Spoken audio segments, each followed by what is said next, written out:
Hello and welcome. स्वागत है आप सभी का हमारे शो में जिसका नाम है वास्तु विजडम। मैं हूँ राधा और मेरे साथ है गिरेंद्र भारती जी। इस शो में हम डिस्कस करते हैं वास्तु विजडम के बारे में। और आज जो टॉपिक हम डिस्कस करने वाले हैं उसकी हम सभी को बहुत ज़रूरत है और वो है लक। लेकिन कितनी बार हमने ये नोटिस किया होगा कि पूरी डेडिकेशन, मेहनत और हार्डवर्क के बाद भी हम वो गोल्स अचीव नहीं कर पाते। आखिर ऐसा क्यों होता है? लक फैक्टर होता क्या है? बहुत से लोग जस्टिफाई नहीं कर पाते, लेकिन हाँ, इसे हार्डवर्क या बैड लक कहकर जरूर बुलाते हैं। तो चलिए आज हम भारती जी से डिस्कस करेंगे about luck and how we can improve it using vastu wisdom. Bharti ji, बहुत बहुत स्वागत है आपका हमारे शो में। नमस्कार। तो सबसे पहला सवाल हमारे दिमाग में आता है वो ये है कि आखिर लक होता क्या है? क्योंकि भारती जी, बहुत से मिसकंसेप्शंस इस टर्म को सराउंड करते हैं। तो आप प्लीज थोड़ी क्लैरिटी दीजिए कि लक क्या होता है। देखिए राधा जी, लक या भाग्य एक ऐसी चीज है जिसके पीछे सारी दुनिया पागल है। Everybody wants to be lucky. आपको एक बहुत इंटरेस्टिंग चीज बताता हूं मैं। एक इंग्लैंड के अंदर साइकोलॉजिस्ट हुए डॉक्टर रिचर्ड वाइजमैन।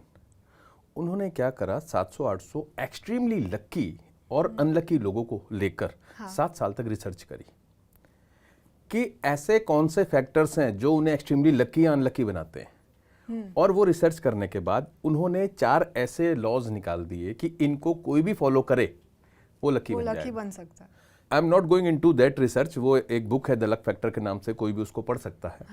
हमारा पूरा वास्तु विजडम या मेरी जितनी 35 साल की रिसर्च रही वो एक्चुअली उस एक्स फैक्टर को ही, जिसको हम लक कहते हैं, इंप्रूव करने के ऊपर रही। अगर हम होरोस्कोप की बात करें तो जो हमारी कुंडली के अंदर हमारा 9th हाउस होता है वो हमारे भाग्य को रिप्रेजेंट करता है। तो एस्ट्रोलॉजिकली तो हम वहां से देखते हैं कि आदमी कितना भाग्यशाली होगा या नहीं होगा। ओवरऑल जो वास्तु है वो इसी बात पे डिपेंड करता है, या उसकी जो फाउंडेशन स्टोन यही है कि आपने अगर अपना घर एक्सट्रीमली वास्तु के हिसाब से बना लिया, जो वास्तु के प्रिंसिपल्स हैं, या आपने उन एनर्जीज का ध्यान रख लिया जो जियोपैथिक स्ट्रेसेस हैं, एनवायरमेंटल स्ट्रेसेस हैं, तो you will remain extremely lucky in your life.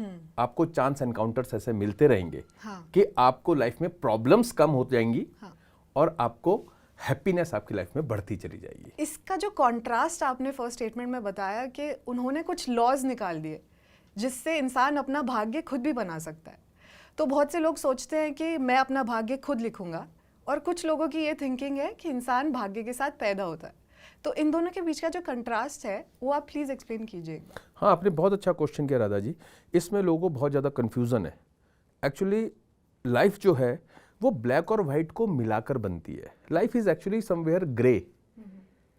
आप बिल्कुल ये नहीं कह सकते कि मेरे सब करने से ही सब कुछ होने वाला है। तो हमें ऐसे लोगों को भी हमने बहुत देखा है जो फेल हो जाते हैं।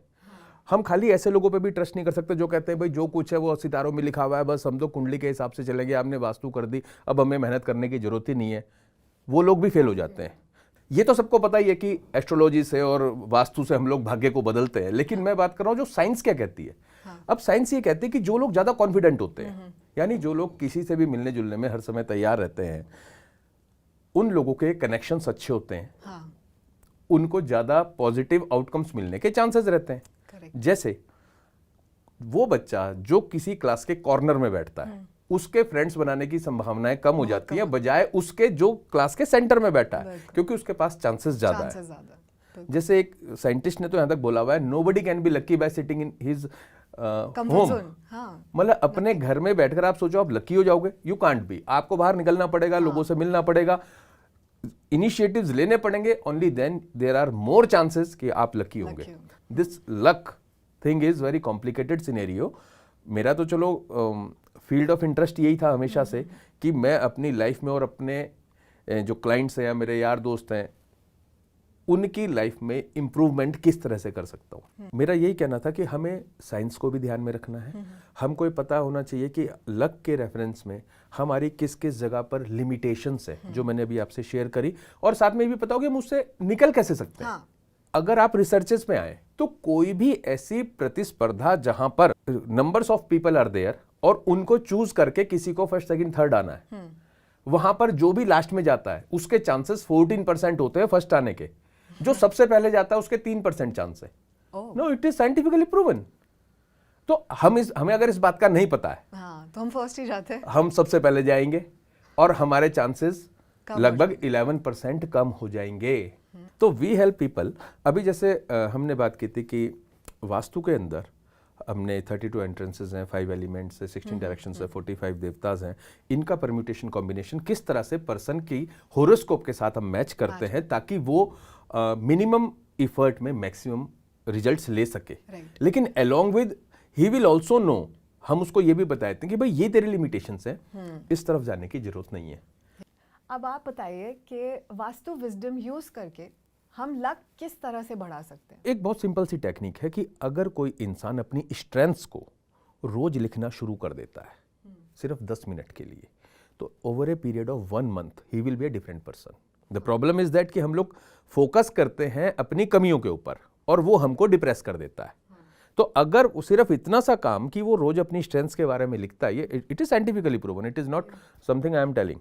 तो अगर वो करता है तो उसका confidence with in a month period बिल्कुल डिफरेंट हो जाता है, पॉजिटिव हो जाता है। एक जोन है हमारे वास्तु के अंदर, साउथ ऑफ साउथ ईस्ट, वो जो जोन ही पावर और कॉन्फिडेंस का है। ऐसा नहीं है कि कोई कहता जी मेरे को लकी बना दो, क्या करेगा लकी होके? भाई लक किस रेफरेंस में चाहिए, क्या अचीव करना चाहते क्या हैं? अचीव करना चाहते हो? आपको लक चाहिए पैसे के रेफरेंस में, आपको लक चाहिए जॉब के रेफरेंस में, आपको लक चाहिए रिलेशनशिप के रेफरेंस में, या आप ये कहते हो कि भाई मेरी फेम बढ़ जाए, इट कुड बी एनीथिंग, या मेरे प्रॉफिट्स बढ़ जाए। हर एक चीज के लिए वास्तु में अलग डायरेक्शन है, हर एक चीज के लिए एस्ट्रोलॉजी में अलग प्लैनेट है, अलग हाउस है, अलग साइन है। देखिए जो एक्सपर्ट होता है उसका यही फायदा होता है कि वो पहले आपसे ये फाइंड आउट करेगा कि किस रेफरेंस में लक चाहिए। आम आदमी को तो ये इतना ही पता है जी मैं भाग्यशाली हो जाऊं, बहुत अच्छा हो जाए, किस रेफरेंस में भाई? तो आप एक यूनिक सोल्यूशन दे पाएंगे यूनिक उन्हें? सॉल्यूशन। अगर उनके किसी को क्या problem कहता है जी मेरे बच्चे की नौकरी लग जाए, तो उसको अब भाग्य किसी और रेफरेंस में चाहिए, हमें उसके कुंडली के 5th हाउस को इम्प्रूव करना पड़ेगा, राइट। या उसके बच्चे की कुंडली के 6th हाउस को हमें इम्प्रूव करना पड़ेगा, हाँ। या उसके घर के नॉर्थ डायरेक्शन को इम्प्रूव करना पड़ेगा, उसके बच्चे के सिग्नेचर्स को इम्प्रूव करना पड़ेगा। All these things we have to do. Keep in mind race. हमें उसके फेवरेबल कलर्स और डायरेक्शंस उसको बतानी पड़ेंगी, उसके नंबर्स उसको बताने पड़ेंगे। ये एक्यूमुलेटिव वे में उसके बिलीफ सिस्टम को देखना पड़ेगा। अगेन जो बात मैंने आपसे कही, वो कॉन्फिडेंट है या नहीं है, तो बहुत सारी चीजें इसमें काउंट करती हैं। आपके हिसाब से ऐसी कौन सी चीजें हैं जो हमें अवॉइड, इग्नोर करनी चाहिए अपने घर में रखने के लिए, सो दैट हमारा लक जो है वो रुके ना? कई साल पहले एक लड़की ने मेरे को फ़ोन किया and she was alone, she wanted to get marry, लेकिन उसकी शादी नहीं हो रही थी, शी वॉज अराउंड 40। तो मैंने उससे फ़ोन पे बात करते करते कहा, मैंने कहा आप हो कहाँ पे? उसने कहा मैं अपने रूम में हूँ। मैंने कहा अपने चारों तरफ नज़र दौड़ाओ और मेरे को बताओ आपके रूम में क्या क्या रखा हुआ है। तो उसके ठीक सामने एक पेंटिंग थी जिसमें एक अकेली लड़की थी जो बहुत सैड थी। 2-3 और चीज़ें ऐसी थी जो एक सिंगल पर्सन को रिप्रेजेंट कर रही थी, और किसी भी मेल एनर्जी का वहाँ पे कुछ भी नहीं था। कोई भी ऐसी चीज जो आपका गोल है उससे अपोजिट वे में आपको लेकर जाती है। एक क्लाइंट ने मेरे को बुलाया, उनको ये था कि मेरा बिजनेस बहुत डाउन जा रहा है, उसको लक चाहिए था अपने बिजनेस के रेफरेंस में, उसको अपना भाग्य उस रेफरेंस में बढ़ाना था। मैंने उसके घर जाके देखा, उसने अपने बेडरूम में अपने बेड के ऊपर एक फोटो लगा रखी थी जिसमें समुद्र में एक जहाज फंसा हुआ है और आधा डूब चुका है, और उसने जो अपने बिजनेस की कंडीशन बताई थी that was exactly like this. तो वो उसको वहां पे नहीं लगानी चाहिए। ये तो अब आप समझ जाएंगे, आधा डूबा हुआ जहाज, उसके लिए तो डायरेक्शन देखने की भी जरूरत नहीं है। तो भारती जी, आपने बताया कि लक फैक्टर और हार्ड वर्क दोनों के बीच में बैलेंस बनाना बहुत ज़रूरी है। अगर हम इन दोनों के बीच में बैलेंस बनाएंगे तो हमारे जो रिजल्ट हैं वो हमें बेहतर और फास्टर मिलेंगे। इसके साथ साथ वास्तु विजडम अगर हम यूज़ करते हैं तो हम अपने भाग्य को और अच्छे से चमका सकते हैं। बिल्कुल। आशा करते हैं कि हमारी जो जनता है, हमारी जो ऑडियंस है, उनके मन में जो सवाल होंगे वो हम काफ़ी हद तक सॉल्व कर पाए होंगे, उन्हें सॉल्यूशंस दे पाए होंगे। इसके साथ साथ मैं हमारी ऑडियंस को ये भी बता दूं कि अगर आपके मन में कोई भी स्पेसिफिक क्वेश्चंस हों या कोई ओपिनियन आप भारती जी से लेना चाहते हों तो आप कांटेक्ट कर सकते हैं। जाने से पहले एक चीज़ ज़रूर कहना चाहूँगी, that he who thinks he can and he who thinks he can't are both usually right. सोचिएगा ज़रूर इस बारे में। अपनी थिंकिंग पॉजिटिव रखिए, अच्छा सोचिए, अच्छा पाइए।